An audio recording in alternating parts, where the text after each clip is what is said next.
In this last example, we're going to introduce something called the area function. So the area function is just the integral from some fixed point a up to some arbitrary value x. Okay, so the variable is in the upper limit of the integral, right?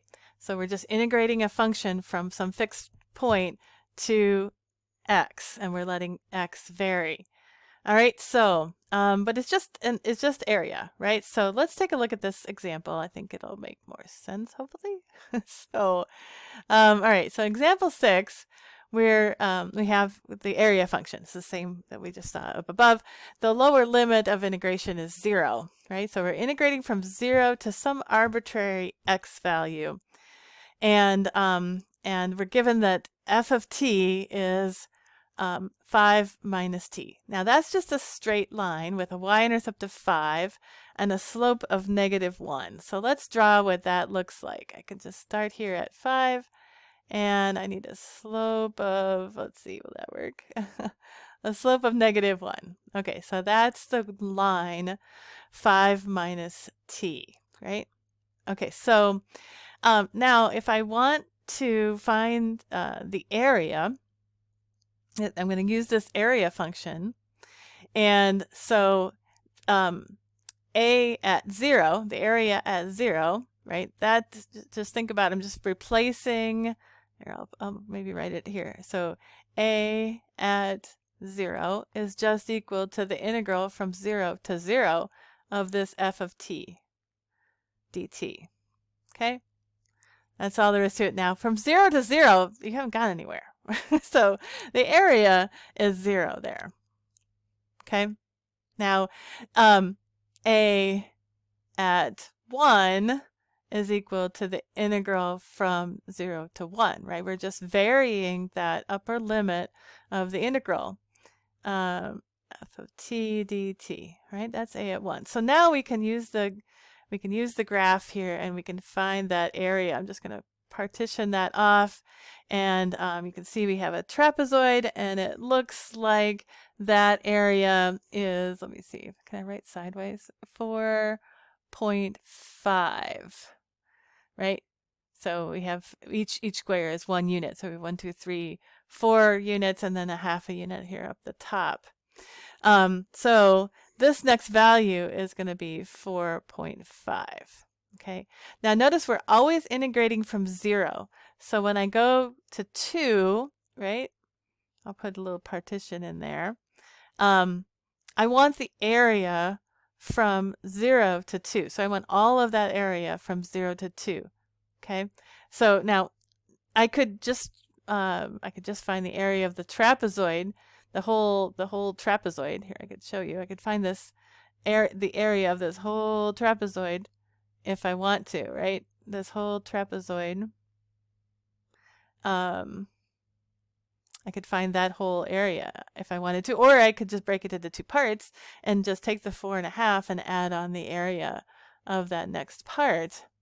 So that might be the easiest thing to do, because you can see, all right, that next partition looks like this. The area is 3.5. Okay, so if I add that on, now I'm at 8. Okay, so the integral from 0 to 2 is 8. All right, and I'm just going to keep doing that. I'm just going to keep finding those areas as I go along here. All right, so I've done some tedious work offline. So what I've done is just evaluated that area function from 0 to these arbitrary x values, from various x values. So I have a function here defined as an integral, right, where the variable is in that upper limit of the integral. All right, now when I do that, notice what I get, right? I've found all these values, and then I plotted them, and I get this nice little parabolic curve. Okay, now what we're going to do next is use geometry to find a formula for that function a of x, right? My area function. So what I want to show you is, we cut to the chase, is that we're going to show that this area is the antiderivative. Okay, so let's go here. We're going to find a formula for a of x. So how are we going to do that? So what I'm going to do, let me just draw a little sample over here. We have this function. I'm just going to draw, right, it was, the function was 5 minus t, right? So it starts up here at 5, and then it has a slope of 1.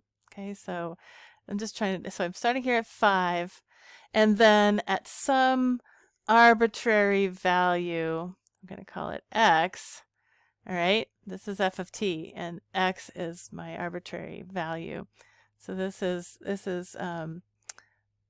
5 minus t, and this is t, right? So then this point here is 5 minus x.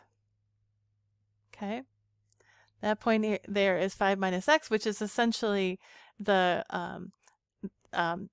it's essentially this length here, and you can see that the area function is going to give us this area, right? It's going to give us this area where, and we can find the area using the area of a trapezoid, right? So the area, let me just write that down. The area of a trapezoid,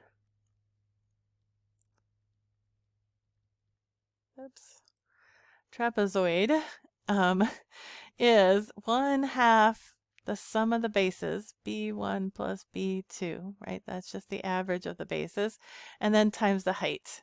Okay, so I think I'm gonna get a different colors so that I can show it to you better. So because the bases are the two parallel sides, so this is b. I'll call this one this side, right? I'll draw a little line here. This side is b1, and this side is going to be b2. And then this is the height of the trapezoid, right? It's essentially this horizontal distance. So, and we're going to use, again, we're just going to use the area of a trapezoid to try to construct a formula for a of x. Okay, so all right, a of x, all right, is going to be 1/2. Now it's essentially going to be f at 0 plus f at x times x, right? This is, let me change back here. So this is b1, right? This is b2. Oops. b2, and then this is h. Okay, so I'm just plugging those values into the formula for the area of a trapezoid. And so now let's put in what those values are. We have 1/2, and then we have 5 as f of 0. And f at that arbitrary x value is going to be 5 minus x, right? And then times x. So let's see, what do we get when we do that? All right, we have 1/2, and then we have 10, right?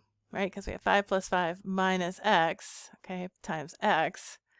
Okay, so what does that give us if I got to multiply everything by 1/2 and x? I'm just distribute both the 1/2 and the x. So I'm going to end up with 5x minus 1/2 x squared. Ooh, interesting, right? There we go. Now we have a formula. This is our a of x.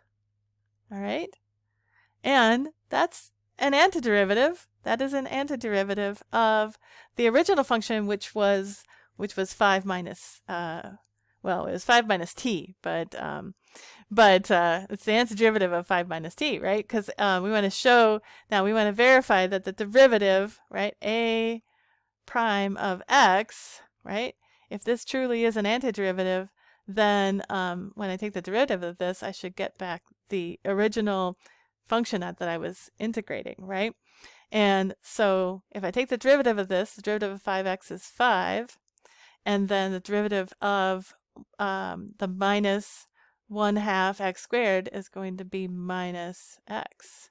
So look at that. That is f at x, right? Replacing t with x. That is f of x. All right. Woo, that's cool. All right. So, all right. That's all I've got for you. And I guess I will say that this, the MyLab homework, is mostly like this last example 6. Okay, so you might want to keep it handy. We'll do one more in class in the discussion questions, but you might want to look back at this when you do the MyLab homework, because most of the MyLab homework is like this question. All right, so I will see you in class.